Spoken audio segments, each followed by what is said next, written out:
Baseball and Whatever with your host, Justin McElwee. Because I was on campus and I had to appear like I was one of the cool kids, I would put the Star Wars book inside one of my textbooks so it looked like I was just studying for class. All right, look, there's only one return, okay? And it ain't of the king, it's of the Jedi. Vincent Francis Jankowitz IV. I'm a glorified fact checker. Last I checked, the most runs in a game wins. Actually, I am a fact checker.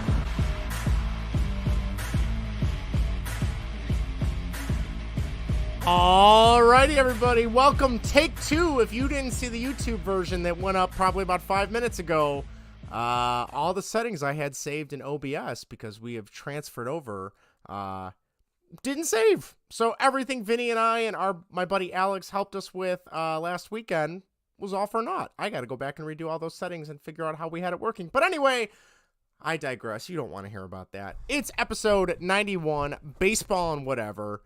This week, we are talking baseball, pitch clocks. We're talking spring training. We have to talk about Patrick Kane. This is the second time I'm saying this now. Vinny has Patrick Kane's jersey hanging in the rafters behind him in his memory. He is now a New York Ranger.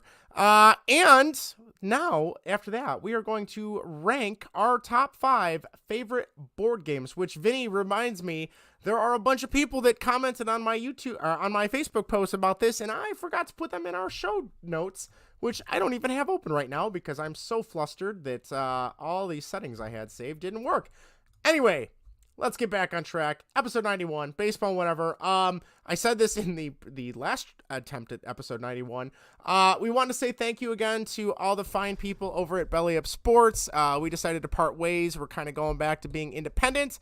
So you'll notice right now things are a little drab on StreamYard because we're using the free version of everything. I had everything looking really nice in OBS and it didn't want to work. So we're going to carry on. If you're listening to the audio version, thank you. You don't have to worry about any of the visual stuff because you don't need to see us. So thank you.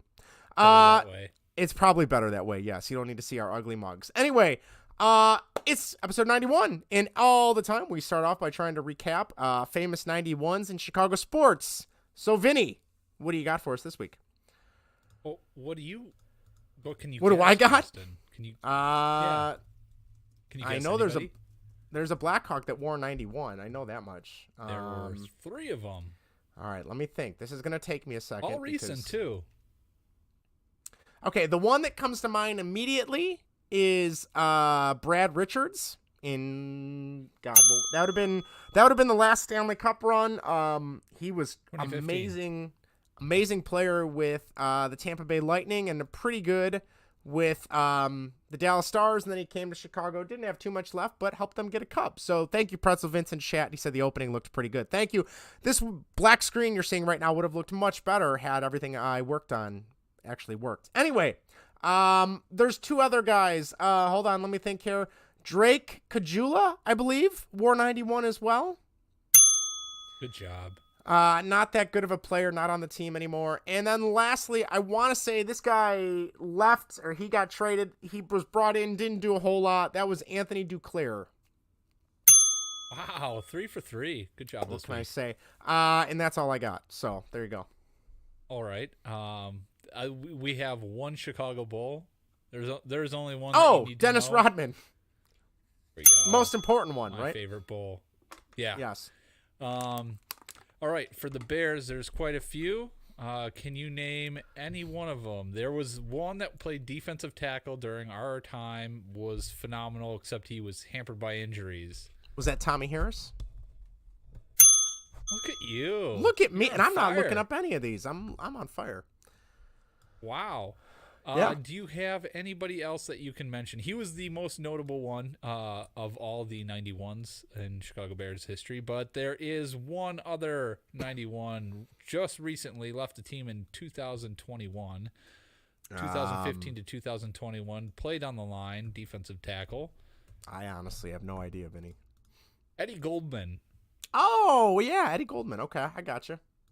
Yep. I gotcha. Other than that, there's a whole lot of nothing there. Yeah, there's absolutely nothing. I can't name you. If I said the person's name, you would not know who they were. So Yes, that is it for Chicago Sports 91s. All right, very cool. Well, if you'd like to write in or reach the show, you can do that in a variety of ways. First of all, like, share, and subscribe. Our YouTube channel is Baseball and Whatever, youtube.com/baseball and whatever. You can tweet us at Baseball and What. I think we're at 974 followers. You can find us on Instagram at Baseball and Whatever. You can also find us on TikTok at Baseball and Whatever, but I'll be honest, I don't get TikTok. I don't understand. It's too much work. I'm You're old. doing a good job on it. Putting the Yeah. Is it a lot of work? I feel like it's just the same. It's not a lot. Well, it's not a same lot of stuff work that you're posting to Facebook. Yeah, I have to make a separate video file because our generic royalty-free music I put in our clips is flagged by TikTok, and it blocks the audio. So then I have to run a a no music version, and then I have to pick a new music and then just it's just a pain in the ass. It's cool, but I also don't like when I open the app, it starts playing videos automatically at me, and it scares me because I'm a millennial. I'm not a Gen Z kid, so There's a lot of weird videos on there. Yeah, there I'm are. not gonna lie, because it does the same thing for me, and I'm just like, why am I seeing I'm this? not really liking it. So if you want to get a hold of us on social media, Twitter and Instagram is the best way, or Facebook.com/baseball and whatever. That's a really easy way too. You can also email the show baseballandwhatever@gmail.com. We are on all podcast apps of preference, and someone text us or leave us a voicemail. 1-913-808-3278. That number again is 1-913-808-FART. All right. We do have a couple. We have one YouTube comment. I'm sorry, not YouTube comment. We have an email from your dad. Pretzel Vince wrote in and said, Hey, everybody, an old man's talking. After listening to both of you fashionistas, it looks like I have to change my entire summer pants wardrobe. Vinny, what do you think of your dad's summer pants wardrobe? God, Or his wardrobe in general, if you want to go. Oh boy, old. Old? I don't old. Yeah, I mean, think like dad with white. I mean, he doesn't have a pair, but I mean, it's close to the white New Balance shoes type of. Has your dad attire. ever worn like sandals and socks? Ooh, that's a good question.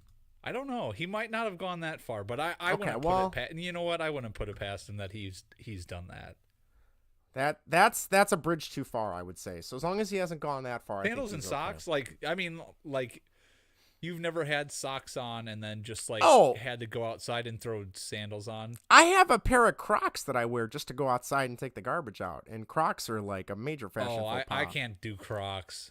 That's too far. Well, I mean, again, or it's to run out and get in the mail, you know. No, I've done socks and sandals, like if I have to run to the mailbox or something. But no, Yeah.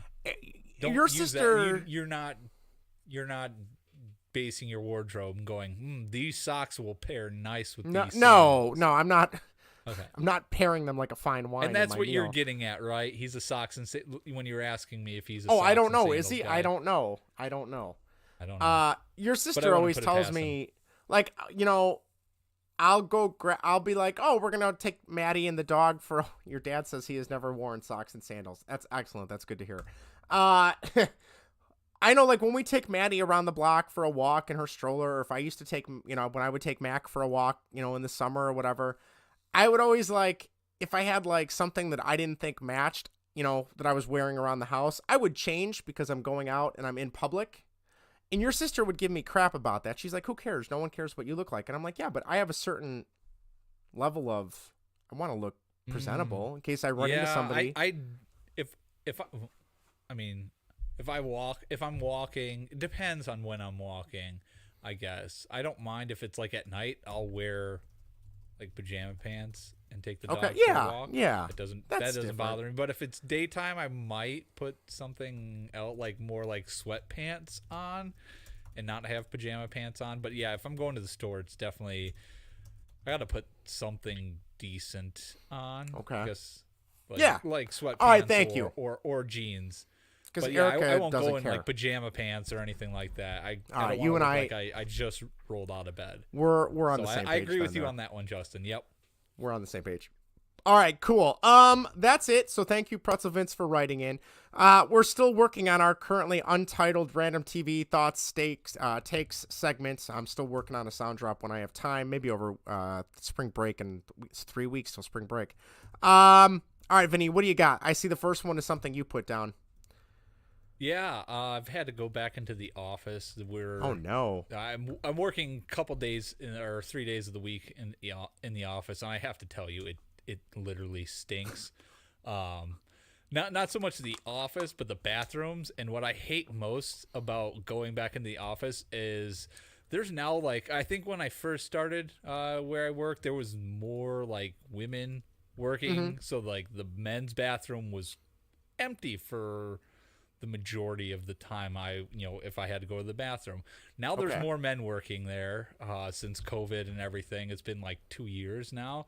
So then they've hired the departments that work on the floor that I do have hired more men, and there's a lot more men that like to take their morning constitutions, to put it delicately, in the bathroom at work. And what really stinks is they're not in there sometimes. They've already finished. I'll walk in, the stench is still there, and I'll go pee, and then I wash my hands, and then someone else walks in, and it's like they give me this look like, dude, come on. And it's like, I didn't even take a dump.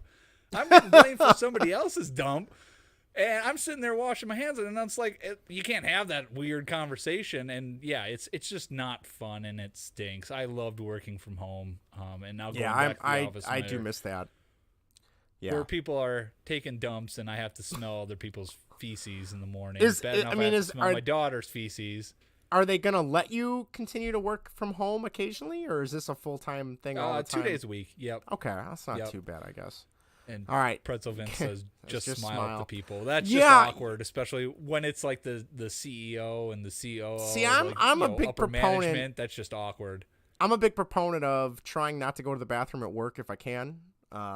Which I know that's like a 7-hour day. So, but I don't want to get uromycetitis.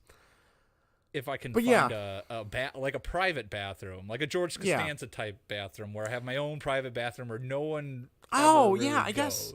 Okay, see, working in a school setting, A, you never go in the kids' bathrooms because they're disgusting. But B, the district I worked in for 10 years, there was just, you locked the door, it was a single bathroom, which was fine. But then you always have that awkward, like someone's knocking on the door, and then you got to be like, just a second. What I love, the building I'm working in now, they actually put these things on the door when I can't believe we're spending this much time talking about this, but when you go in there, you flip this little panel so it says occupied, so no one's going to knock on the door and interrupt you. It was a genius thing. So. Yeah. All right. We do have a couple other things for this segment. We're batting 1,000 here. I'm really excited. I'm going to be starting to play ice hockey again in the end of this month. So the reason I bring this up though, so I'm playing with a group of guys that a few of them I literally taught. I shouldn't say I taught them, but I got them into hockey. The one kid that I call him a kid, he's 30 years old now. I took him to see Patrick Kane's first game. Like I've known these guys for a long time. And wait, hold on. Yes. He's 30 years old. The math isn't checking out there. He's 30 years old and you taught him? What? I know. I taught him how to skate. I didn't teach him in school. Oh, okay. No. You taught him. I'm like, these are family friends. That math doesn't. No. Okay. These are actually, it's Alex who helped us a ton with his Discord setup, and then it's his friends, and I knew them because Alex is like family for the most part. So, that's like a 4-year difference, right? 4 or 5 year difference. That's not that bad. No, it's not. But to me, growing up with them, they were little. You know what I mean? Like when I was, never mind, it doesn't matter.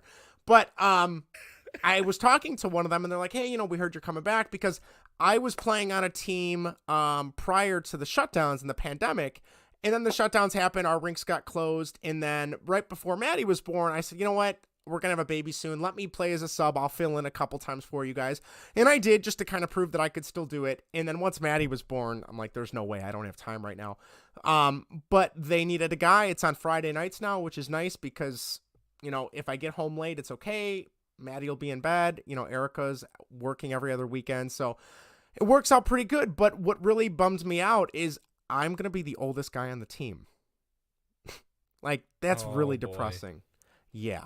And I mean, and granted, like you said, 4 or 5 years isn't that big of a difference. But when I used to be like one of the younger guys when we started playing when I was in high school and college in men's leagues, and now I'm the elder statesman.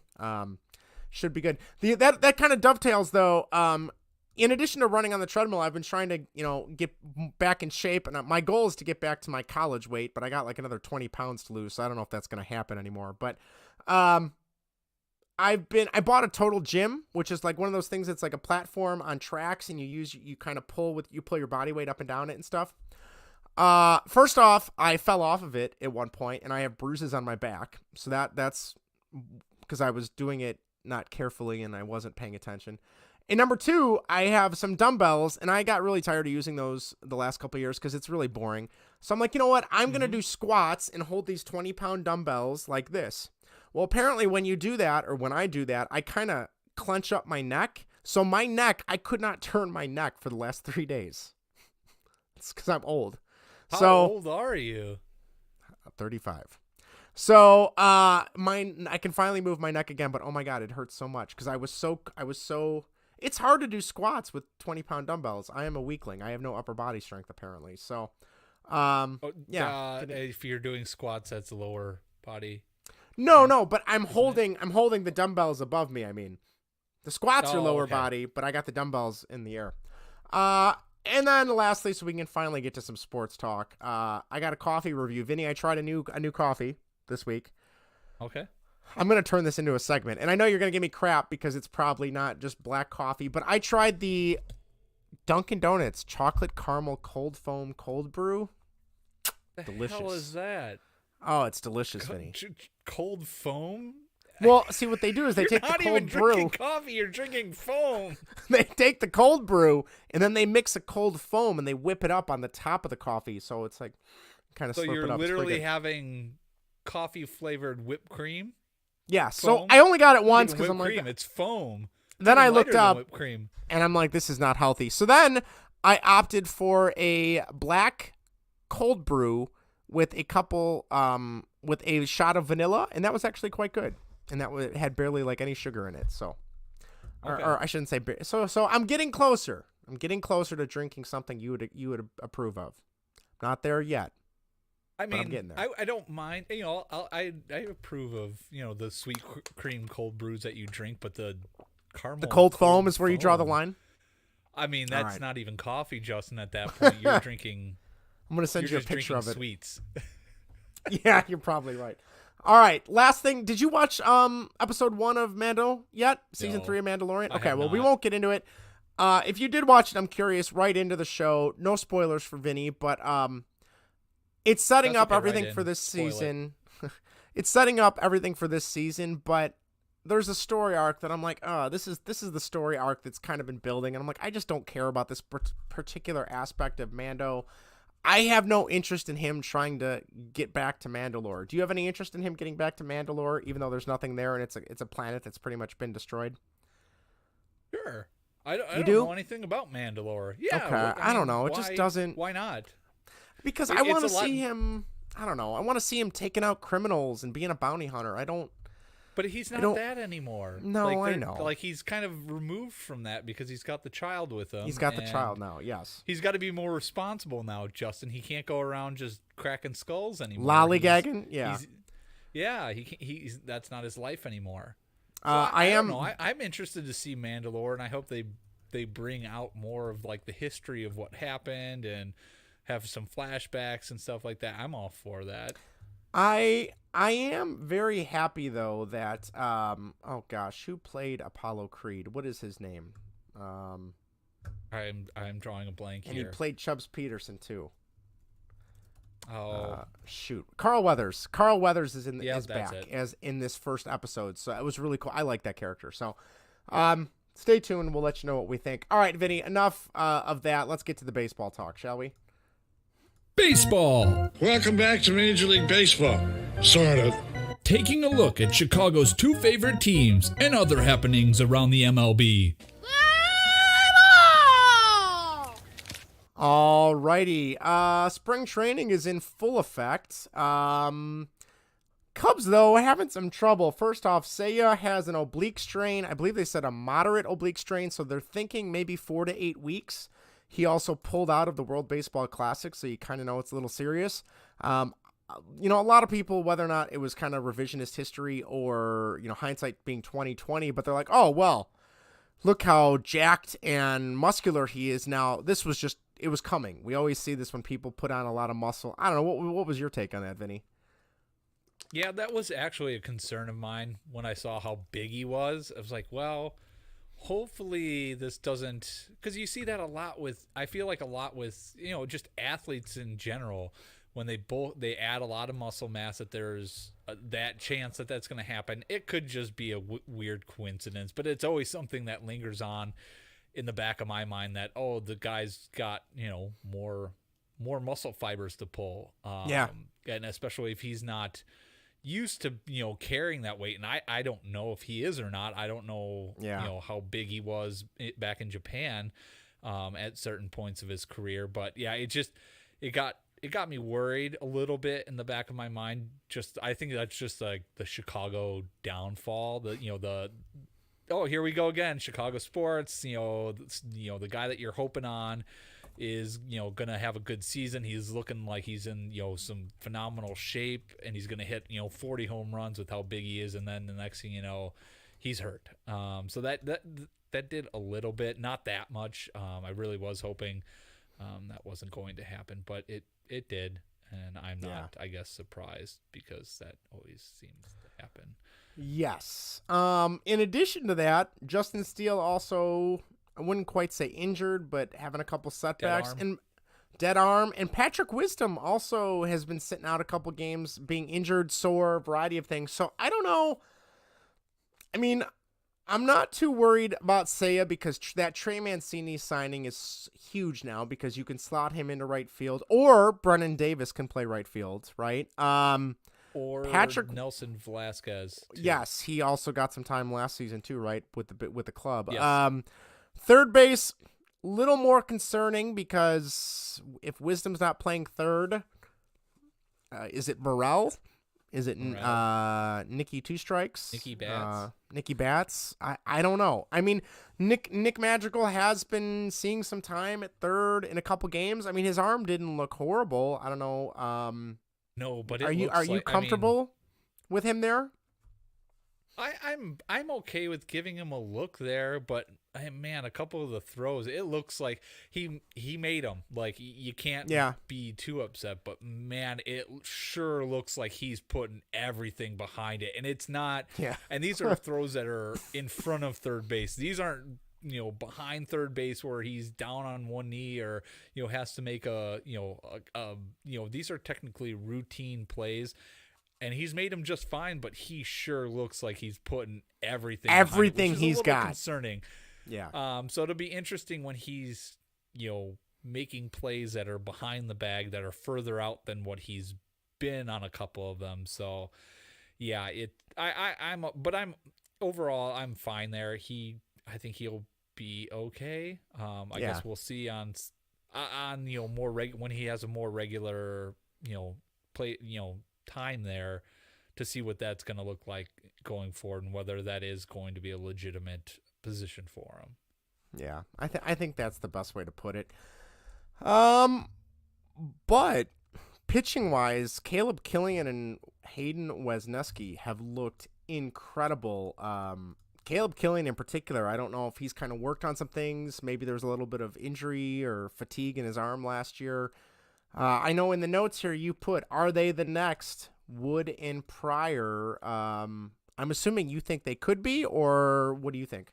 I don't know. I just threw that out there. I just always picture the what was that? The or Sports Illustrated article. Those two on the cover, and then I was like, oh, could these guys be the next two to be on the cover for the Cubs? Because Caleb Killian, his big issue last year was control. When he came up, it's like he had the yips, and it seemed like when he was in AAA, that wasn't an issue, and then he came up and struggled during his time up.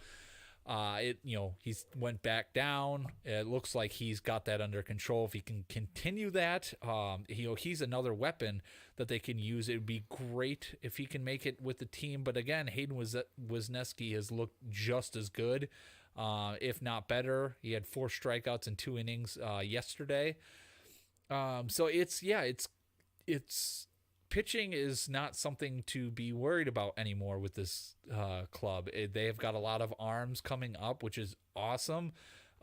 Their first round draft pick, and I'm losing his name. I can't think of it. The guy that wears glasses. Oh yes, Jordan. Looks like John Lester. Is it Jordan something? Yes, it is. Jordan not Jordan. Sorry Mills. that I don't have the name. But they got him. He's supposed to be MLB. I think said that his projected Jordan debut Wicks this year. Yes, Jordan Wicks. Yeah. Thank you so much, Justin. It'll be exciting. I mean, they got a slew of arms that should be coming up over the next couple of years. Should be interesting. Getting back to right field, it is, I guess, kind of a blessing that Seiya went down, because you can see now. Does Brennan Davis get that first shot? I don't know if he's on the 40-man or not. But Nelson Velasquez should get a good look there. It would be nice to see what he can do, because he was very good in the minors last year, came up, kind of struggled a bit, but obviously that's what guys do when they come up. They do struggle a bit. Can he it'll be nice to see if he has made his corrections and his adjustments to the league, and he can kind of take that next step. So I guess that does help. And Justin Steele, I'm not concerned at all about the dead arm issues. That's I feel like very kind of common with some guys that get ramped up too early. John Lester had that in 2015. I remember that was a huge concern. Everybody's like, oh, John Lester's got dead arm. And then what did he do? He came out and pitched good that year. He pitched great the next year, and he was a really good Cubs pitcher. Never had an issue after that, So I'm not too concerned about it. Being young, you would think, it's kind of silly to have dead arm. But again, if he gets ramped up too quickly, he's working too hard. That I'm assuming that can happen. So I'm really not concerned about that. The Seiya one does concern me, just because it's an oblique injury that's going to affect him swinging. So that he could be out longer. I think Nico was out 8 weeks, I think, last year or something like that. He came back at 4 weeks and then kind of re-aggravated it and was out for another 4. That one does concern me more than the Steele one. So, but I spring training seems to be going well outside of those 3, I guess, injuries. Everything appears to be going pretty well for the Cubs right now, and it'll be. I can't wait for the real games to start. So that's when it'll get exciting. Yep. Yeah, I mean, realistically, I've managed to catch a couple spring training games last weekend. Most of them this week have been during the school day, so I haven't been able to see them. But I'm looking at the 40-man roster. Brennan Davis is on the 40-man roster, and what's even more depressing, I am older than every single guy on this team. I'm even older than Yan Gomes. So really, wow! Yes. I would have thought Yan Gomes was older than you. He is a month younger than me. Wow. Yeah. You're old. I know. I still look younger than all these guys, though, so at least I got that going for me. Yeah. For a little bit longer. All right. So yeah, there's your little there's our Cubs check-in. We'll keep you guys posted how things are looking, but overall, pretty good so far, even with a few injuries hitting them. I'll be honest, I got nothing this week out of Sox camp. Is there anything you can think of that we have to discuss with the White Sox? Yeah, I'll be honest, I don't have anything. I think Lance Lynn he pitched today, and it was all right. I think he gave up a couple runs, but his fastball I think was around 94, 95, I thought, or maybe 93 to 95, somewhere in that range, which is good for right now. That's good that his fastball is up that high. Looking at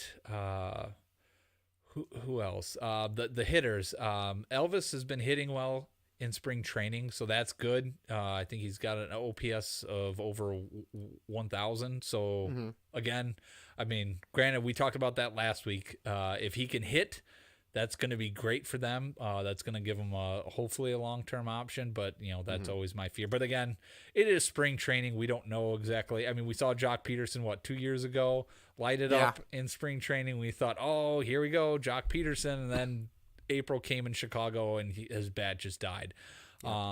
Another person that's playing pretty well is Oscar Colas. He's hitting the ball well, so that's what you want for him to win the right field job. He's the future out there. So yeah, no notable injuries from what I've seen or heard. So yeah, things seem to be progressing well, and that's kind of, I think, the Sox biggest. That's what they need to get out of spring training is nobody injured and come into the season fully healthy. So Right. I haven't seen anybody with any sort of oblique injury, anything like Seiya or anything like Steele, where you got guys with dead arms. So yeah, hopefully they can come out of camp. That's going to be the biggest thing, being 100% healthy. Yeah. No, I think you nailed it right there.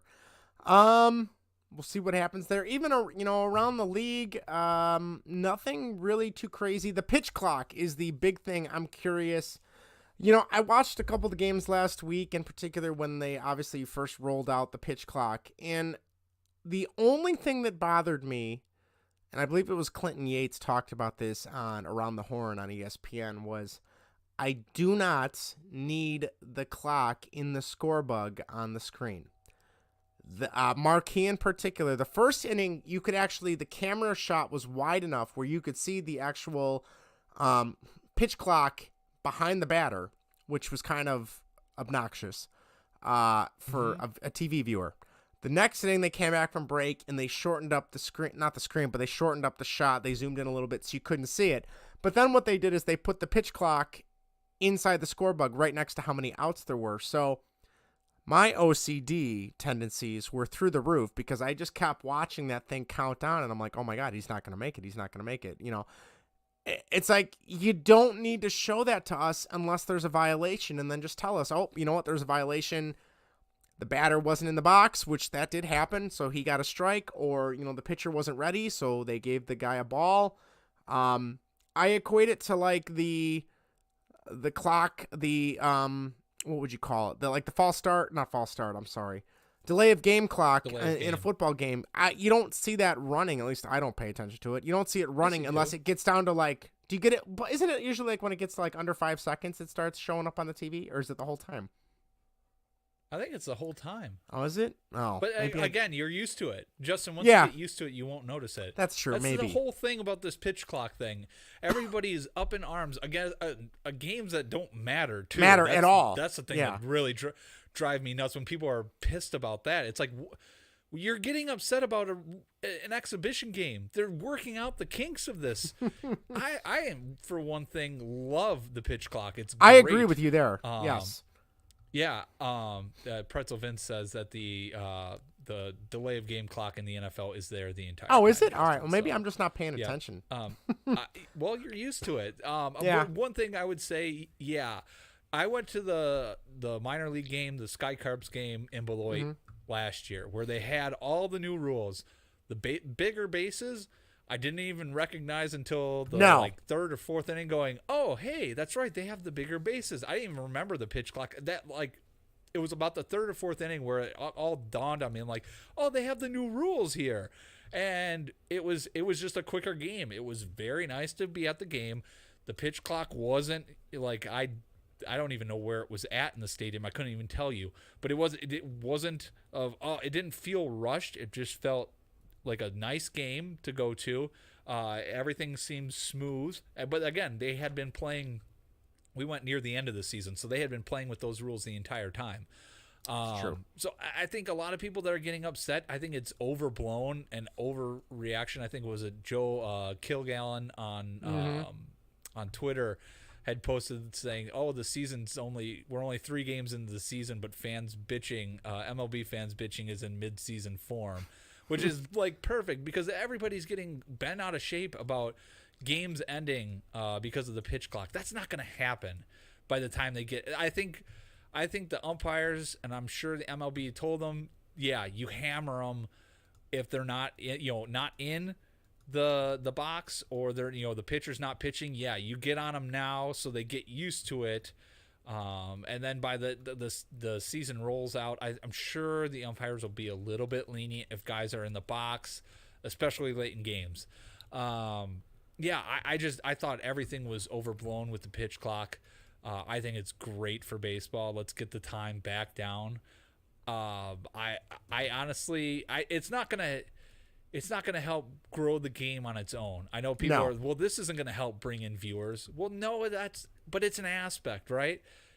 One, you quicken up the games. Two, you provide more offense, which that's what the banning of the shift is gonna do. Three, you make guys on base. You make the base path more exciting by having the larger bases. Those three things are going to help, garner more, getting more casual fans to watch the game. Really, I think the biggest thing they need to do is end the blackouts, obviously. Yes. I think that's the first. If you really want to grow the game and get casual fans watching it, end the damn blackouts so people can just turn on the TV. If it's on Fox, turn it on and it's not blacked out. That's another thing they need to do is get on more public TV, not on MLB TV, and having people buy packages for games when it's like, well, I don't even know if I'm going to want to watch this entire season, or I'm going to be able to watch an entire season worth of games. Is this really worth it to me? I think that's ridiculous in itself. But again, someone are debating with me and saying that this is what the sponsors and the networks want is the faster games because of ad revenue, in which their argument didn't make any sense, and they no, that doesn't make any sense. No, they said because they're going to lose out if the game goes over like 3 hours over. Supposedly they would lose. I don't know anything about advertising, but their argument was if the games go 3 hours longer and they were I guess scheduling out for 2.5 hours or whatever, and the game went out 3.5 hours, that they're losing primetime ad revenue. Yeah. Because supposedly, but it doesn't make any sense because you would think they would charge the same amount for the entire game that would be in the contract. We're going to charge Pepsi X amount of dollars for the entirety of the game, and as soon as the game's over with, then we'll go to the reduced rates. I don't get. But again, I'm not in advertising. I'm not going to pretend that, but it didn't make any sense to me. And it doesn't make any sense that ad during a baseball game would be any different than an ad during SportsCenter, like cost-wise to ESPN, unless there's something with the amount of time, which could be. But again, why would you write it in the contract that, we're only going to charge you X amount of dollars for 2.5 hours? It should be the entirety of the baseball game. You know how long a baseball game, you don't know how long a baseball game lasts, but you know that there's X amount of innings, it's going to end after a certain point in time, point in the game. You can know that. So I don't know. That didn't make any sense to me. I got lost having that debate with that person because it just didn't make any sense, and they didn't provide me with any factual evidence on supporting that statement. They just said it was all follow the money trail, which didn't make any sense to me. Follow the money. I love the pitch clock. Yeah, I like it too. I love the pitch clock, and I'm glad it's here. I'm hoping it's here to stay for the long haul. I'm in favor of it. I think it's good. Get the game time moving. I know I talked to a few people. They're like, well, I don't like that. If I go to the game, I'm paying good money. I want it to last as long as I can. And I'm like, I disagree with you there. I want it to be. Sense. Well. Oh, don't you want to just see a good game? Like, why do you want it to? You want to? I would rather see a 2.5 hour good game than a 3 hour blowout or something. Like I want to see a good game. I don't need to see guys stepping out of the box and adjusting their batting gloves numerous times. I agree. During an at bat, or even when they don't take the bat off their shoulder, they're stepping out and adjusting their gloves. What is that? Like, why are you doing that? Because it's a routine. You're not Nomar. Find a new routine that, right? Even Nomar, screw that guy. All right. On that note, let's shift gears to something we haven't talked about a ton this season. Let's do some hockey talk, Vinny. Used puck bags. Hey, shut up! You guys stink. I thought we came here to play hockey. I knew I forgot something. Diving in on what's happening with the Chicago Blackhawks. All right. The Blackhawks are totally overhauling the roster. Anybody who's got less than a year left on a contract and is not going to be brought back is being moved out for picks and prospects, and rightfully so. There's no reason to keep these guys around. Kane finally got moved. We talked about last week. We thought the Rangers might be a target for him, but they recently made a trade with the St. Louis Blues to get Vladimir Tarasenko. So there was talk that maybe that was their solution. But Kane got traded to the New York Rangers. The official trade, let me pull up here what it was actually for, if you give me a second. Not, the greatest return. It says here, the Rangers sent a conditional 2023 second-round pick and a 2023 fourth-round pick to the Blackhawks. If the Rangers win 2 playoff rounds, that conditional second-round pick becomes a first-round pick in either 2024 or 2025. The Blackhawks are also only on the hook for half of his salary. The Arizona Coyotes took a quarter of his salary that they're going to pay for an extra pick, so Arizona Coyotes need to be folded. That team should not even exist.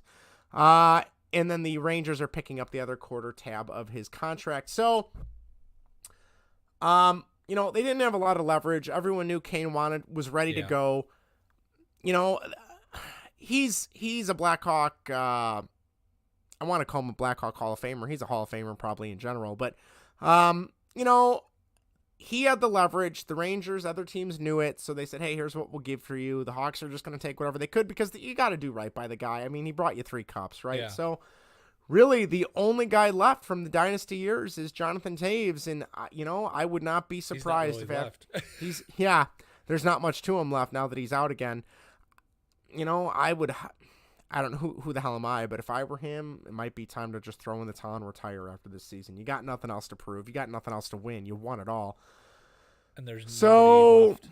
Yes, Max Domi, who was the leading scorer for the Hawks this year, he's got almost 50 points. Son of former Maple Leaf Ty Domi, enforcer.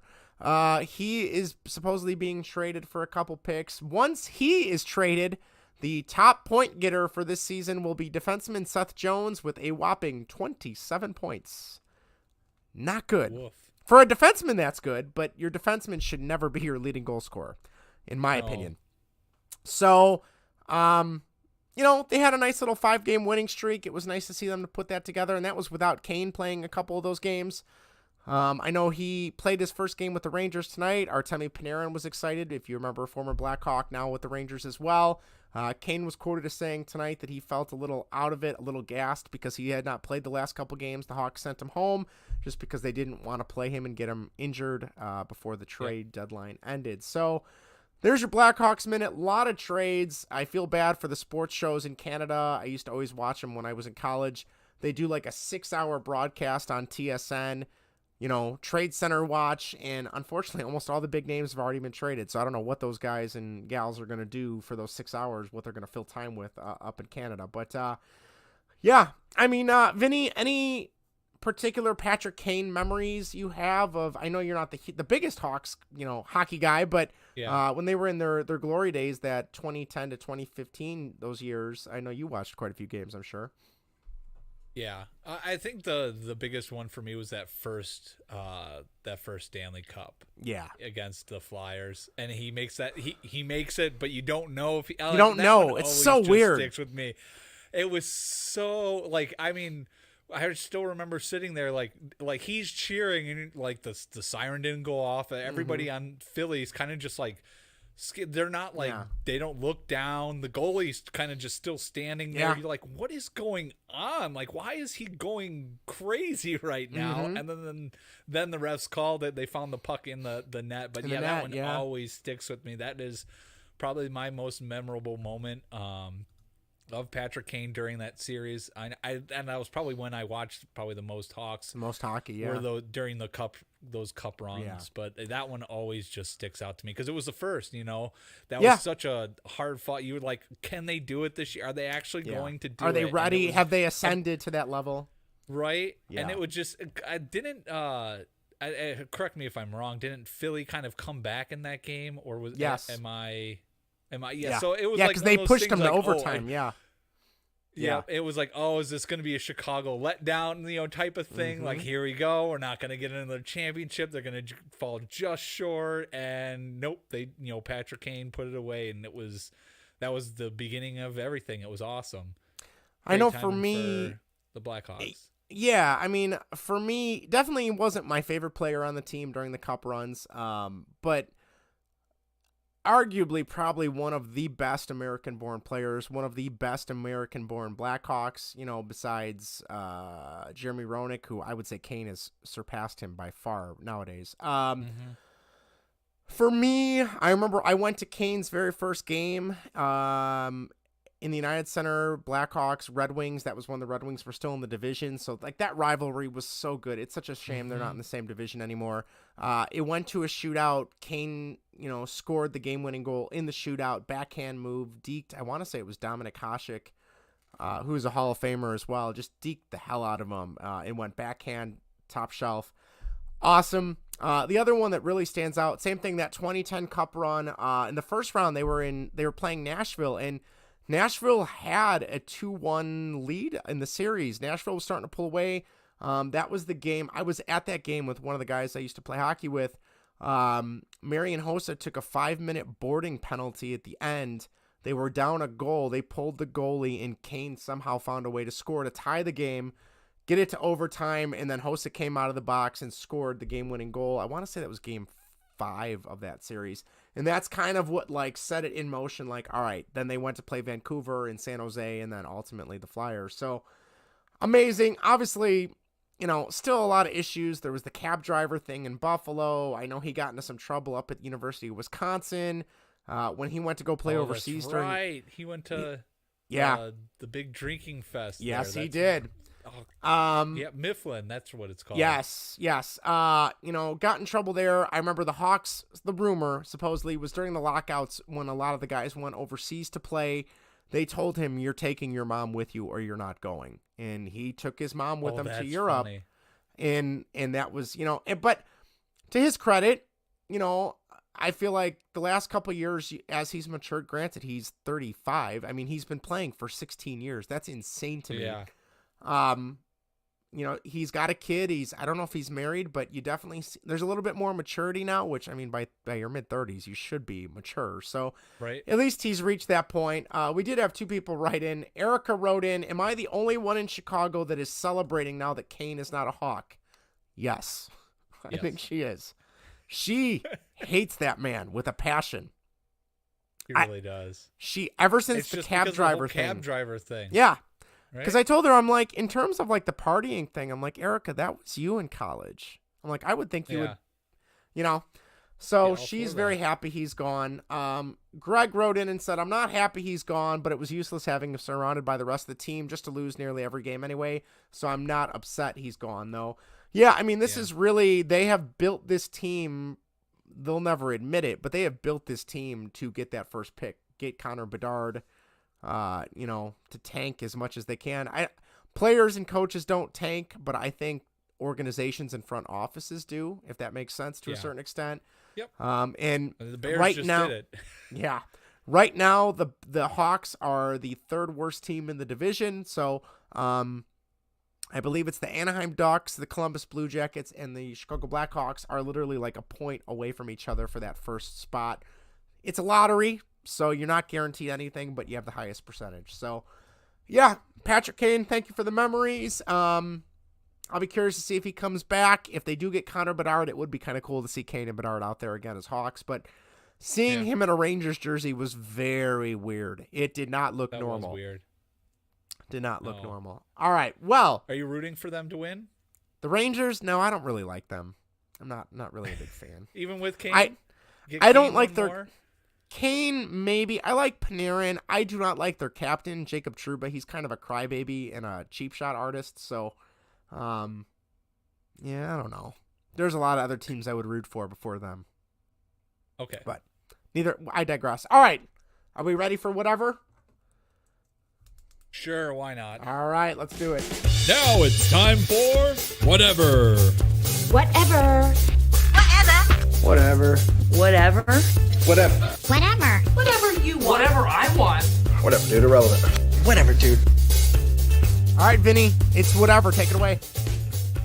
Welcome to Whatever. Baseball and whatever. This week we are counting or ranking. I keep saying counting down, but we are counting up and ranking our top 5 board games. This could be any board game from I don't know, Monopoly to Catan. That's usually a popular one. Or Ride, was it Ticket to Ride? I think Ticket to Ride. I will say though, when I think board games, does it have to have a board? Could it be just a game you play at a table with your family?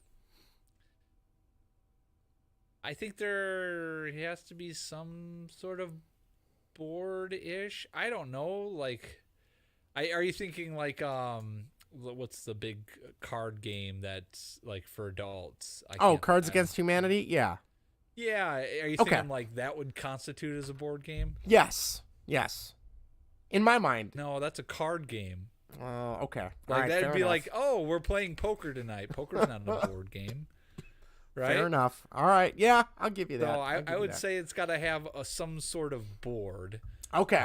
Fair enough. That's okay. Considered a board game. I can make that work, so we're good. That's why I made 2 lists. Okay. Oh, God. All right. Now, Battleship, I would consider it a board game. It's not necessarily a board, but it's a flat playing surface. Okay. So to speak. That would be a workaround on that one. But yeah, Justin, I went first last week when we did Musical Mayhem. What is your number 5? My number 5 is. Hold on, I'm looking. Hold on, I want to make sure. 1, 2, 3, 4, 5. 6. All right. 5. I know. My number 5, I am going to go with Boulder Dash, which does feature a board, so it works. If you're not, think I've ever played Boulder Dash. Oh, Vinny, it's a classic. All right, so if you've never played it, what it is, you have a board, you have little pieces, you want to try and get to the end. It's probably like 15 spots.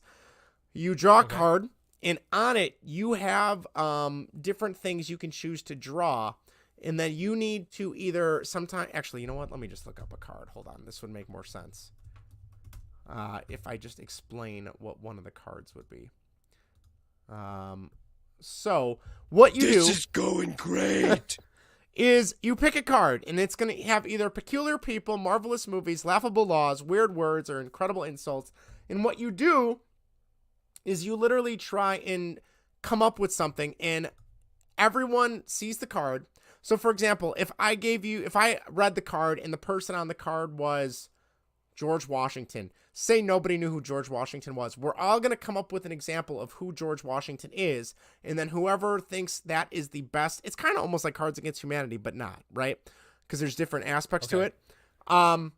We used to have so much fun. I still remember one of them, it was like, here's a weird word that no one's going to know, come up with a definition for it, and the word was womb, W-O-M-B, which most people know what that word means. And I remember my sister just wrote on her card, where the baby's at. And I don't know why that was so funny to us in college. We laughed, well, maybe because we were drinking. We laughed probably for about half an hour straight. And we still talk about, hey, Meg, womb is where the baby's at, So it's just a fun game. Definitely recommend it. If you like that thing where you got to try and trick people into picking your answer, highly recommend it. It's a fun one. So there you go. Nice. Yeah. All right. Good start. I'm Thank glad you, it had a board in it, Justin. It does. It does. It does have a board in it. There you go. My number 5 is the, I guess, classic Candyland. I'm sure we've all played Candyland at some point growing up. My son is really into that game right now. It's kind of why I have it on my list. I used to love playing that. My grandparents had that game, and my sisters and I would play that whenever we would go there on Sunday nights to their house because there wasn't too much else to do because they were old, they were grandparents, so there wasn't much there. So we always would play Candyland, and it's still a fun game. I'm terrible at it, but there's no strategy. You just I was gonna say you can't really be good at it, right? It's all random. No, yeah, I mean you can't even like try to roll the dice a certain way. It's literally drawing a card and it tells you how many. Yep. Okay, so, question for you, Vinny. Who's my number 5? Who's the character that you can draw their card and you almost go right to the end? Candyland's got that. They have different spaces, like they have different candy spaces where you Yes, would draw. that's what I'm thinking like of. In the new version that we have for when I'm playing with Will, the ice cream cone is the furthest you can move up. Okay. And I think you might also be. I don't know if you're thinking of Chutes and Ladders too, which is a classic board game. But you move up. You climb up the ladders and you slide down the chutes. But Candyland, I mean, you have to land on the spaces in order to do that. Okay. Chutes and Ladders. Candyland, you actually pick the card and get to move to that certain space. Okay, I'm looking at Candyland. The one we had, this one says 1980s and beyond. So there were different characters, and if you drew their card, you automatically went to their space. So there was Mr. Mint, who lived in the Peppermint Forest, the Duke of Swirl, who lived in the Ice Cream Slopes, Grandma Nut. Okay. Oh, God. Oh, yeah. Apparently, Grandma Gooey replaced Grandma Nut in 2010. Oh, yeah. I don't know what's I worse. think you're just changing the... Your dad writes in, he says, is it Queen Frosty? That might be who I'm thinking of as well. It says there's the Mama Ginger Tree, Princess Lolly, Lord Licorice, I remember that one, Queen Frosty, and Gloppy. I remember Gloppy. He was like the molasses monster. But anyway, I remember you would draw that card, you would go straight to that space, and there was one near the end. It might be the Candy Cane. But I remember for the one we had, that card, like I remember my sister and I must have fought over it, and it got all bent and crumpled. So in the deck, so you kind of knew when it was coming, and there may have been Yeah. times where I tried to like sneak that near the top, So that is one that, cheat. I'll be honest, I haven't probably played that in about 25 years. So I'd be curious what it's like to go back to it now. They don't have any of the characters anymore. Oh, it's just that's literally like an ice cream cone, a truffle, a peppermint, gum. I think it goes peppermint, gumdrop, truffle, lollipop, ice cream cone. I think the characters are still on the board, but I don't think they have any names. We're missing out on We're missing out on Grandma Nut. Oh, yeah. Hold on. Vinny, in the chat, I'm going to baddest mother ever. This is what it says. Grandma Nut. There you go. You can click on that if you want. Safe search on. There you go. Busted back to Grandma Nut. All right. Yeah, I do remember Grandma Nut. It looks like she's been changed a couple times over the years. Stop. But all right. That's not no. Yeah. Just because we're on a network doesn't mean we have to go blue. All right, my number 4. This one is one probably, I guarantee you this is not on your list. It's probably not on anybody's list. I remember when we would go visit my grandparents that lived down the street from us in Oak Lawn, we would always want to play this game at my grandma's because she had it. It had to have been probably one of my uncle's games or maybe my dad's game. I don't know. Probably one of my younger uncles. It was probably his in the 80s or 70s. And that was, I didn't own any of these magazines, but that was the official Mad Magazine board game. Do you remember Mad Magazine? I don't think Mad Magazine's around anymore.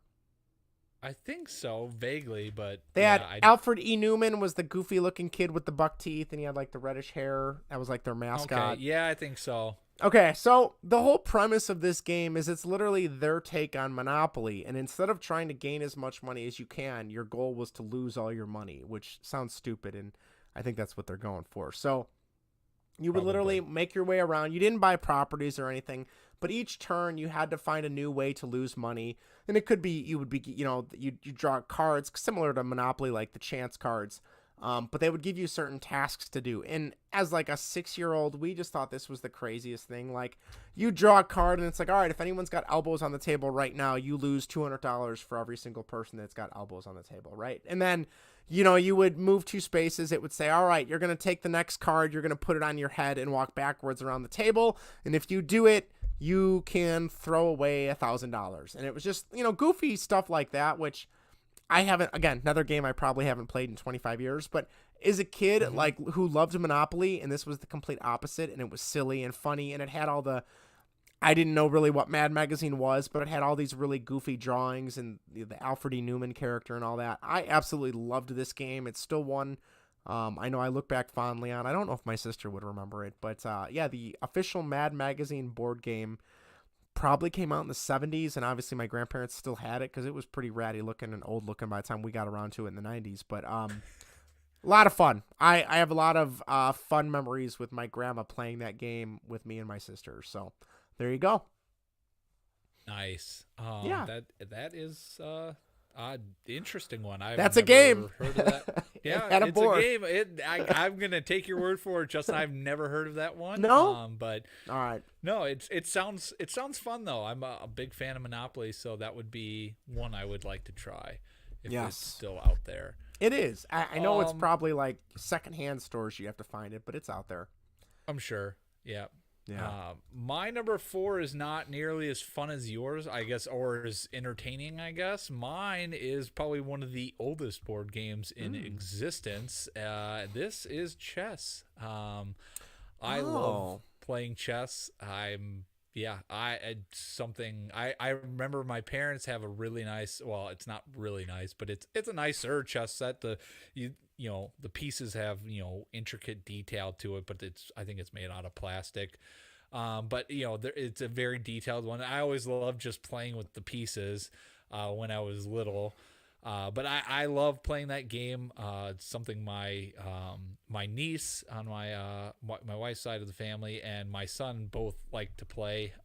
He's always asking me what the pieces, how they move, until asking me where to move them. So I'm literally playing against myself when I play him. But it's a fun game.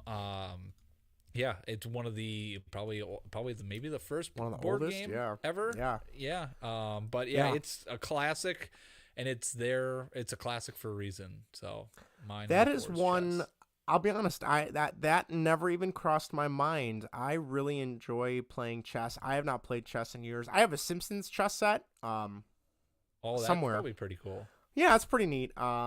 And I know similar to, on Gretchen's side, I know on my side for a while when my sister's kids would come over, they would just want to play with the Simpsons characters in the chess set. And then I'd be finding, King Homer buried in a couch cushion like a week later. But there you go. Yeah, I remember I had never played chess up until when we got our second computer, our first colored computer. My uncle installed Battle Chess on it, and if you're not familiar with Battle Chess, it was just a game of chess. But then when you would move the characters, they looked like real people. They would fight, and as a kid, I didn't understand that the fight was predetermined based on where you moved your piece. Yeah. I just was like, "Oh my gosh, I'm getting into a fight. I hope my character can win." And that blew my mind. And then I remember my dad saw me playing. He's like, "All right, I'm going to teach you how to really play." And my dad's really good at chess, and I know he enjoys playing. But my problem is I don't have the patience, and I don't think moves ahead. So I'm just moving along. You look more like a checkers type of player. I am totally a checkers. Checkers is more my speed. About chess, I'm like, Justin, you really look like a checkers type of player. No offense or anything. But no offense. No. Pure Baltic Avenue. Yeah, like I am better at checkers than I am at chess. I don't know if I've ever actually won a game of chess in my entire life. I can honestly say I don't think I've ever won a game because I just get so focused on only moving certain pieces and not thinking ahead. I just don't have the patience. So, which is odd because my dad is very ADD, so he's very good at chess. So, as somebody who can't sit still, it's interesting that I can't sit still either in that regard, but he's really good. So one of these days I'll beat him. It's gonna be when he's like decrepit and in a home, but hopefully not anytime soon. So yeah, that's a good call. I do like chess. Thanks. All right, Justin, we're on number 3 now. My number 3, yeah. This is one I always loved playing this as a kid. We had the board game. And then I remember my sister got the PlayStation game version of this once for PS1, and we still have it. And that is the Game of Life. I love the Game of Life. Nice. Yep, as a kid, the thing that I enjoyed the most, and you're going to laugh because, again, this is going to be you saying, "Oh, yeah, that's totally Justin." I loved the part I would always go the college route because I knew as a kid, my parents always told me, "You got to go to college." So I would go to college, and I would take on the loans. And then I loved, like, oh my gosh, look at all these extra careers I can get. And I would I would always try and get the teacher career because I knew I wanted to be a teacher. And then obviously I would try and get a salary that no teacher actually makes. And then I loved, like, looking at the houses. And as a 10-year-old, I would still try and, like, well, that house is too big. I don't need a house that big. So let's go with this. I would never want the split level because it literally had a huge crack in it. But yeah, I took this very seriously, and I always would end and retire at Millionaire Estates as opposed to Countryside Acres because I wanted the big fancy mansion at the end. But now as an adult, oh, screw that. Give me Countryside Acres any day of the week. So right. Yeah. But Justin, I love exactly how I thought you would. See, I knew it, right? Yeah, I love that as a game. If you said, hey, let's sit down and play the game of life, I would totally play that now. Yep. It's just a lot of fun. I really, it moves. It's not something that's going to slow you down. You know, the life tiles at the end, counting them up and all, you know, what you've accomplished. Mm-hmm. It's a good game. I enjoy that. Highly recommend it. That's my number 3. Nice. That is a solid number 3. That was Thank you. Of my honorable mentions. Yeah, it was probably one that could have, if I didn't think about it. I think I had it on there before I thought of chess, because that was a game I always loved playing. We never played it right. We never did the school loans. I think when I was little growing up. Oh. No, because yeah, that makes sense. it was I don't think my mom wanted to like try to teach us that and explain like that we had to pay that back. Yeah, probably because she would probably fear that we wouldn't want to go debt to college you're going to be because, in. Yeah. What? Yeah. Why do I want debt? Yeah. But I did the same thing like you. Like I went to college, and you know that's what you're supposed to do. So, that's what I did. And since we didn't play with loans, I didn't have any idea about that. And jackpot. I didn't actually expect that in real life. And then when I have loans in real life, I'm like, what the hell? The game of life didn't have it, so why should I? And then my parents break the news. Yeah, we didn't play that way. And I was like, oh well. I gotta say, like, college in the game and in life probably. Getting married, having a child, and then like sending in that last loan payment, probably like the 3 best days of my life, I'd say. Like, oh my god, that was wonderful. So, yep. But yeah, it's a fun game for sure. Yeah, my number 3 is quite popular one on our write-in lists. It is Risk. For me. Oh that yeah, was a fun game. My parents, I used to play that a lot in high school. I still remember the game I played. Had a bunch of friends over, a couple buddies, not a bunch of friends, but a couple buddies over on New Year's Eve, and we played that game. We started that game at like about 9:00, and that game, I mean, we had like, I want to say we had about 5 guys playing that game, and that lasted until probably, I think, past midnight, and we were still playing it. It was a lot of fun, and I didn't win. Jaybird ended up winning. And yeah, I love that game. It is a good game. Again, it really stinks when you're going to lose and you see like your other opponent just has everybody like just like your one little piece left, and they got all the big 10 pieces around, the 10 count pieces around you, and you're like, oh, I really hope I can roll the higher number on this one, and they're rolling like 2 dice and you're rolling 1, and then that's just not possible. But yeah, that's a fun game, and it is a popular one that shows up in a lot of our listener write-ins. Yeah, when we get to the listener write-ins, I have a very interesting Risk story. Well, it's not even interesting, but I played Risk once. My entire life. We had the board game. I could never find anybody to play it with me. And then as an adult, I don't think I was in college anymore, but I played with your cousins, Mark and Melissa.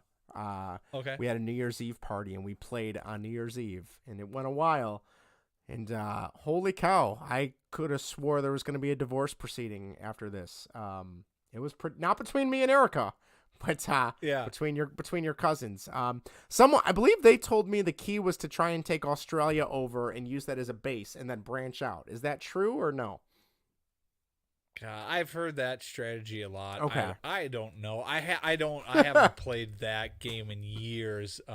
But yeah, I've heard that as a strategy. But I think was it Seinfeld famously had that game, and where the Kramer's on the train telling him he's going to take Ukraine, and there's a Ukrainian man that, current culture today, that makes a lot of sense. The Ukrainian man says Ukraine's not weak and smashes the board. Yep. I love that scene. They are proving it on a daily basis. That is for sure. Yes. All right.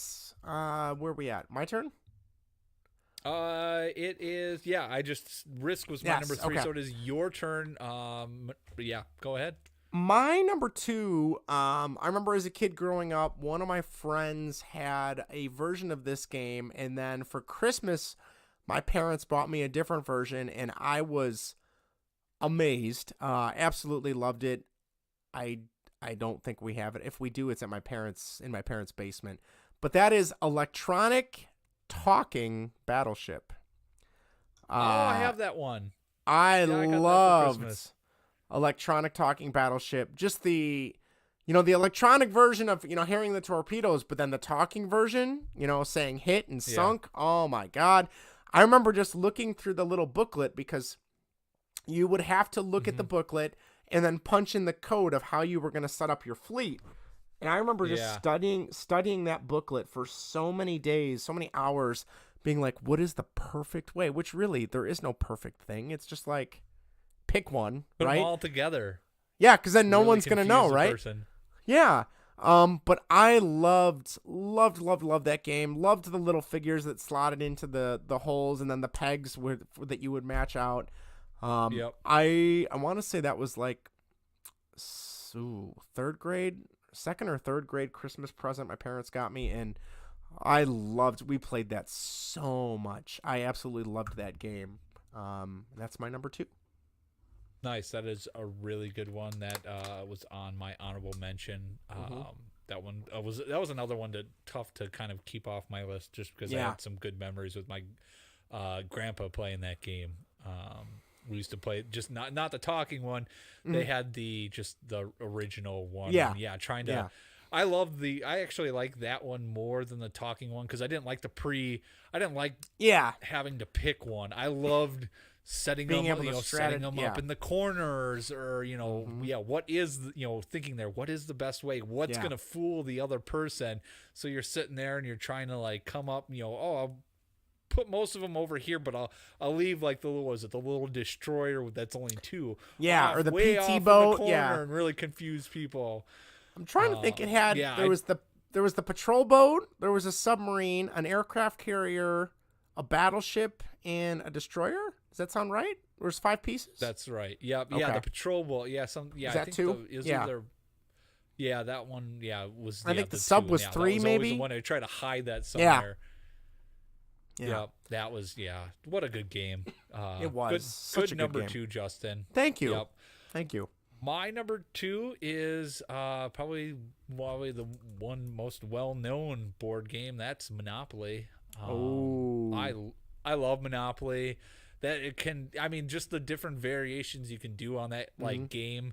I feel like everybody has their own sort of rules and variations to how you can play that game. Yes. I love it. I love being able to negotiate and try to do trades and stuff like that. Trading your properties with other people. It's a classic board game. It takes forever. They do need to, you can, institute your own pitch clock, I guess, with that one, if you wanted to, but yeah, it's a fun game. I love it. But it does take too long. Sometimes, especially if you get a lot of people that are really into playing Monopoly. If you play with someone like my sister Erica, your wife, she would tell you Monopoly Junior is the way to go. Oh my God. Because that is less thinking, and you just kind of move around the board. So I might as well bring this up. Monopoly is my number 1, which obviously I'm next. So first off, I remember playing a ton of Monopoly with my family. Going over to my grandparents, same ones that had Mad Magazine. My grandma loved playing Monopoly with us. And we always played like house rules. Our rule was, as soon as you got a property, you did not have to own all 3 colors to put a house on it. So if I got, Ventnor Avenue, I didn't also need Marvin Gardens and whatever the other yellow one was. It's crazy that's that I remember. cheap. Okay. We never played though the free parking thing, which I know was another variant where you would kind of put money there, and then if you landed on free parking, you got all the money. Never learned that. It wasn't until I was much older that I had seen that variation. I still remember. I think there was one time, it was Thanksgiving or Christmas or Easter, and I remember me and you and Ashley and maybe Gretchen, Greg, yes, Aaron would not play with Erica would not play with us. Aaron is what my other brother-in-law. She refuses to play Monopoly. Yes, and I was so not mad, but I'm like, come on, all your brothers and sisters and your I think fiance at the time being me, we're all playing this, and she's like, no, I don't want to play it unless it's Junior Monopoly Junior. And I just remember we played that game for hours, and like I think eventually near the end it was like, Vinny, I'll just sell you this property outright if you want it because I'm almost broke, like, and going bankrupt. And that, it was like you were turning into like a slumlord, I mean, it was just so much fun. And we have not gotten a chance to do that. Obviously now all of us having kids, it's very difficult, but, that is a game that even though it takes hours, once it gets going, it is so much fun. I absolutely love playing Monopoly. I don't know where you stand. I do not like all the alternate versions. I've never bought an alternate version. I just want the good classic Monopoly with the original pieces, the original properties, the original board pieces, chance, community chest, all that. I don't need like Super Mario Monopoly or Chicago Monopoly, or I just want classic Monopoly. So, yeah, those those that are just kind of like they're Monopoly, but just like special edition. Yeah. I don't care for. There were a couple interesting ones out there where they kind of had different variation. And I forgot, there was a couple out there that were really good that I really wanted to get. And the game was like $35 or something like that. Or like those special edition ones can get really expensive. I'm like, I don't want to spend $35 on a board game that should cost under $20. So yeah, I never got them, but they do have the ones that are like, that aren't just like a, limited edition because it's Star Wars or something like that, but they actually have different rules to it. I like those just because it's a different way to play it. Don't get me wrong, original Monopoly is still the best, but having the option to play a different variant, kind of one that's already, they have the rules written up already for you is, I kind of like that. I mean, that's kind of like the Mad game that you played at your grandparents' you're right. house. It really is. That was a variation of Monopoly. Yeah. And they do have those out there, but I remember there was one that I really wanted to get, but it was just way too expensive. I shouldn't say it was way too expensive. It was more than I wanted to pay for a board game. So, right. Understandable. But yeah, that I agree that some of those that I don't really care for, just like the special, like Chicago Monopoly, like what. Okay. I just feel like there's something in the classic pieces in like Park Place and Baltic Avenue and Mediterranean and, I don't know, or I don't know, whatever, but the four railroads and things like that. So, that's my number one. That's a good number one. I'm going to share my screen here and show you what my number one is. All right. And let's see. I like that we both have control over this now. I've heard about this game. Number one is Shrieks and Creeks. This one, instant nostalgia for me. This was a game that you would play with a cassette. Let's see here. It is a cassette-driven game, and talking Tombstone players, they would move from room to room and use the room keys that were in there, and you would use your own player key and put it into this mechanism, and I think they have it there.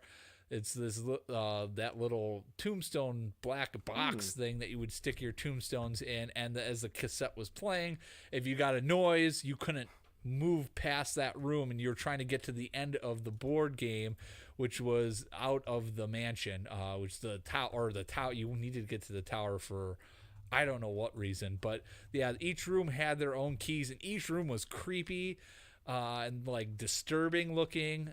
It was really, I mean, for a kid, it was kind of scary to play this game because they had the cassette that was playing was kind of terrifying, but we would always as a family play this on Halloween night. So it was like a tradition. So this game for me, number one, it's a fun game. It was always, again, like I said, it was kind of scary, but it was a lot of fun. And playing it on Halloween night to be scared. It was so fun. It was a lot of fun. They don't make it anymore. But again, a lot of fun. The nostalgia factor of, playing that as a kid, as many Halloweens as a family, that had to be my number one. When I saw that was the first one that popped in my head. I'm like, yep, that's going to be number one for me just because of the nostalgia factor. And just, I mean, that's what board games are supposed to do. They bring the family together, right? And that's exactly what that game did for my family, growing up. So awesome. Shrieks and Creeks. Have you ever played that? I'm sure. I've heard of it, but I've never played it. Your sister has talked about it, but we have not played it. So I don't know if I think that black box mechanism and my parents' game stopped working, and I think that obviously it's a board game. It's probably not going to last for forever, but it would be great if they did a reboot on that game because that was a lot of fun.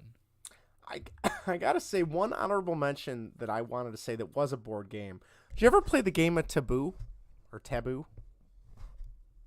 Yeah, is that a board game? Wasn't it's that got, like you would have like a little? It had buzzer. Like a mechanism, right? Yeah. Like so the board game, like you would literally just move your piece, however many pieces you were able to get right. But like, you would have the little card holder, and it would say, for example, let's say that the word was baseball. So someone if I'm holding the card, I have to try and get you to say baseball to get the point. But then underneath it, there's 5 words I can't say. So I might not be able to say pitcher, batter, diamonds, strikeout, stuff like that. And then there's someone from the other team watching you behind you, and they have a little buzzer. And if they hear you say one of those words, they buzz you and you lose. So, and then if you try and get through as many cards as you can. That was one we played a lot as well. And then the only other one I had, the other two I had, Trivial Pursuit Junior. We had as a kid. I loved that. And then we also had Outburst Junior, which we never really played with the actual board game piece. We would just keep track of how many points you got right.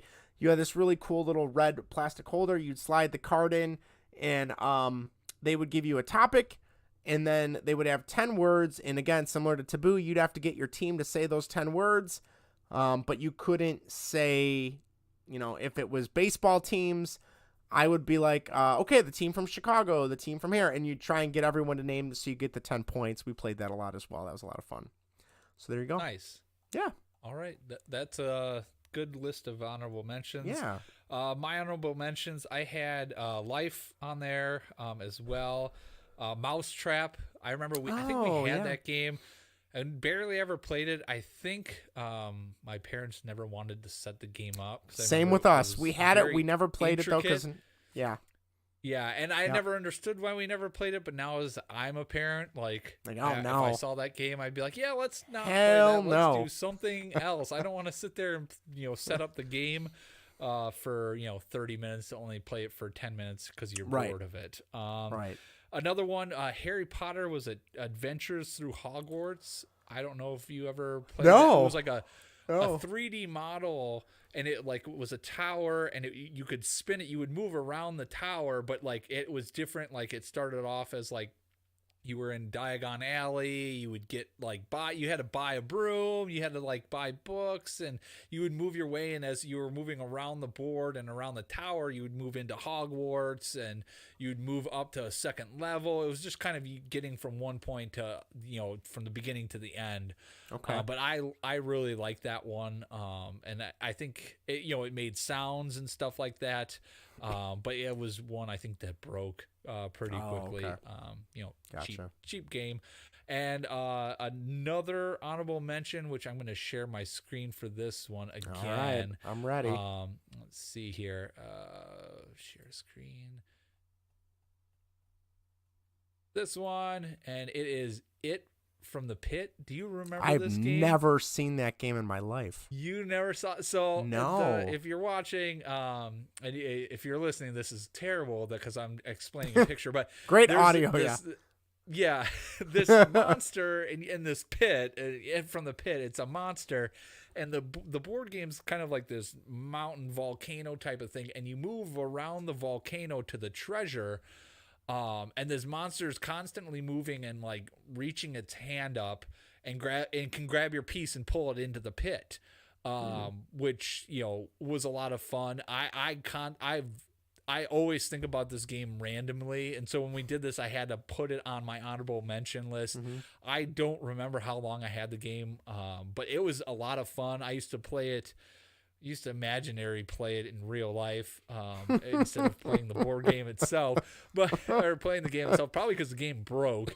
But as you can see, there were different paths. You could take a safer path where you wouldn't get grabbed, but it was a longer path. So you're racing to get to the treasure. So it's a fast paced game to get to the treasure because you don't want to get grabbed. You want to take your time because the monsters constantly going around this volcano. So yeah, this game I always think about. Again, it would be another fun game to play if they brought it back. I haven't seen anything on it, but it's always just the game that just from my childhood that just randomly pops into my head. But I enjoyed this game as a kid from what I remember, but I constantly think, not constantly, but it's a game that always pops in my head from my childhood, so it made my honorable mention list. Very cool. I have never heard of that game. All right, few honorable mentions from our listeners. My buddy Greg wrote in. He said, favorite board games, definitely Monopoly. Also my favorite moment when I was a kid, probably 9 or so, playing Monopoly with my cousin who was stealing money from the bank and making it obvious to get a rise out of me. People do that. I know. Who would do such a thing? I got mad, threw the dice at him, and apparently I threw it too hard. One of the die left an imprint on his arm. He had 5 dots, and that is something Greg remembers quite vividly. There you go. I think he got off. For Greg, I think that his cousin got off lightly on that one. I there think should so have been too. a larger punishment for someone stealing money from the bank in Monopoly. I don't know. If you're embezzling money, that's at least 5 to 7 years? I don't know. I mean, yeah. Well, he got 5, right? He got 5, right? Exactly.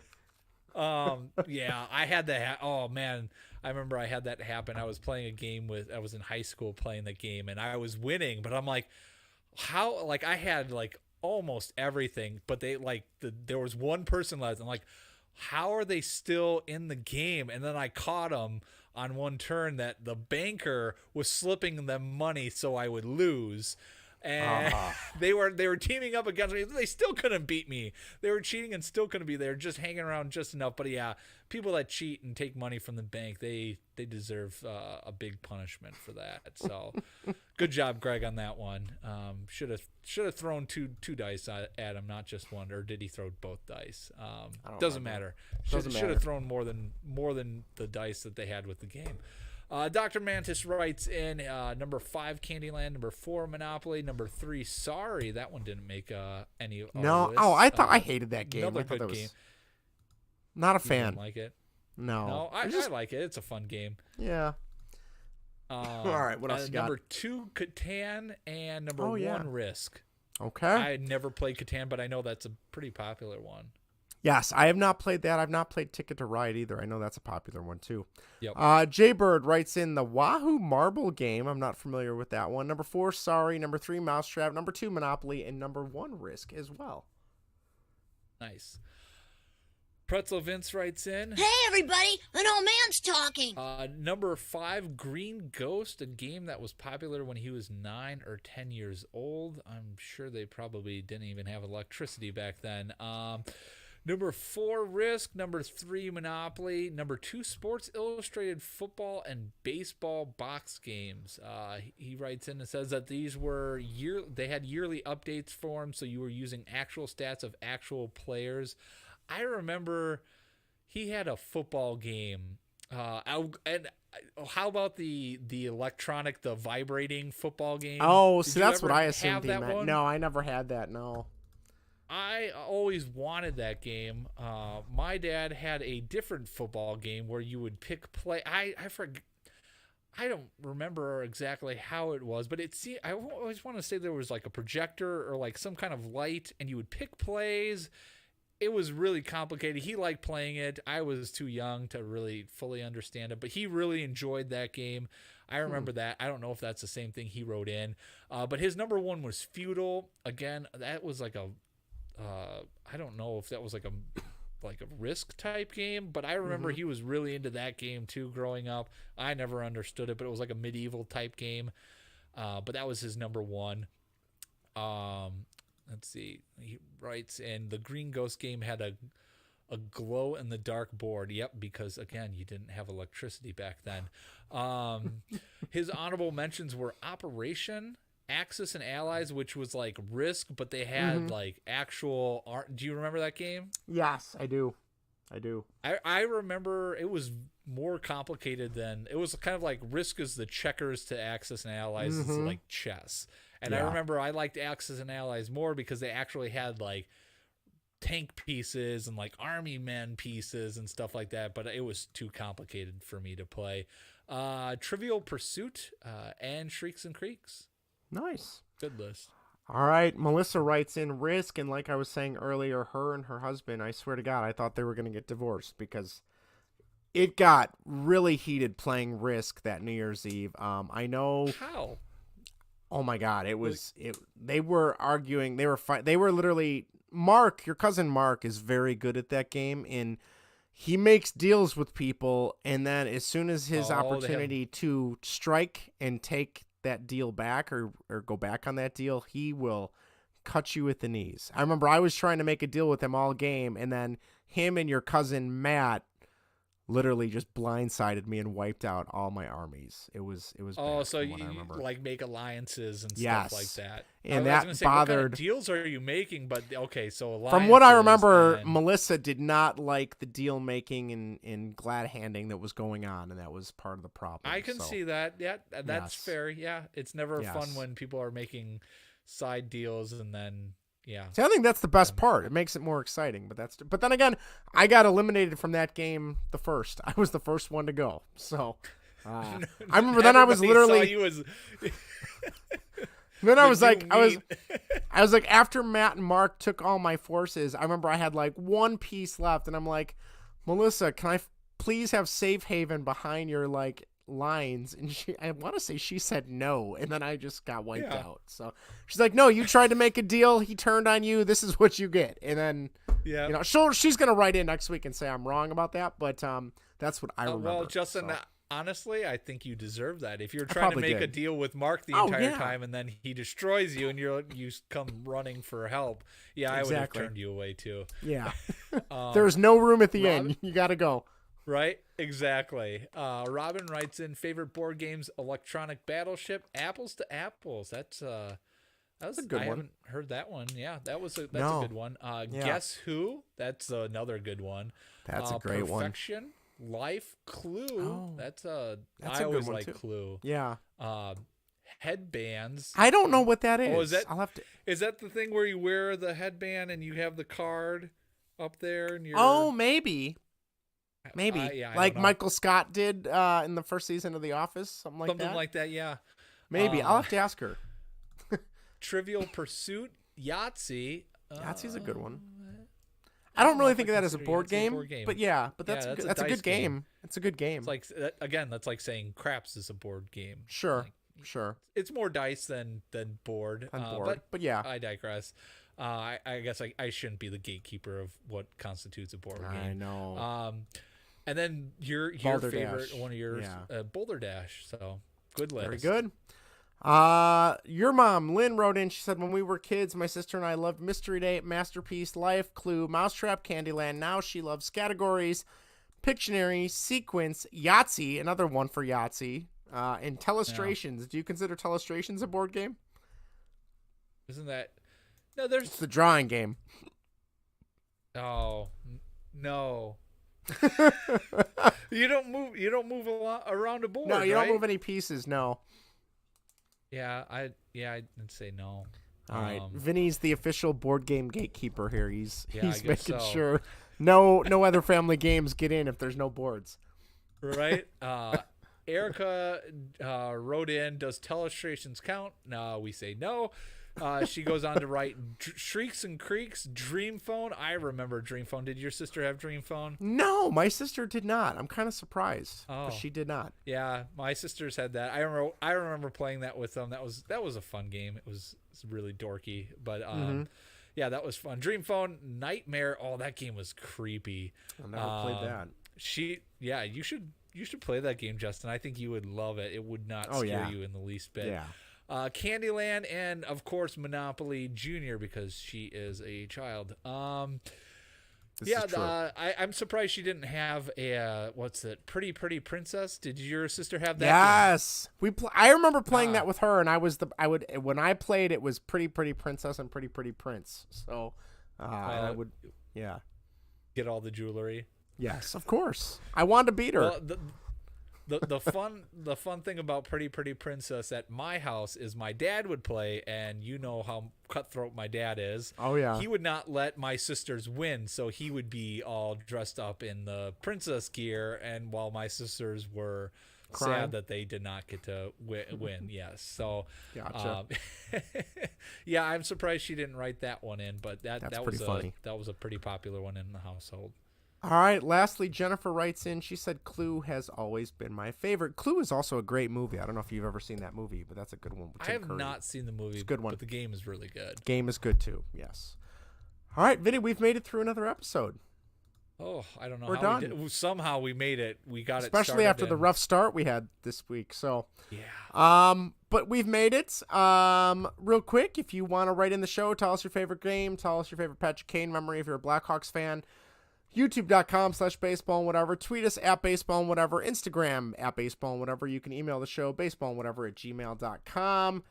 If you are listening on Apple or Spotify, leave us a review. We would love that. 5 stars preferably. And text the show or leave us a voicemail at 1-913-808-3278.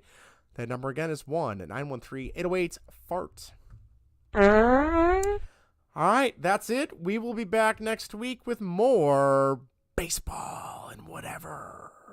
That's all I got. All right, see you guys next week. Bye, everybody. See ya.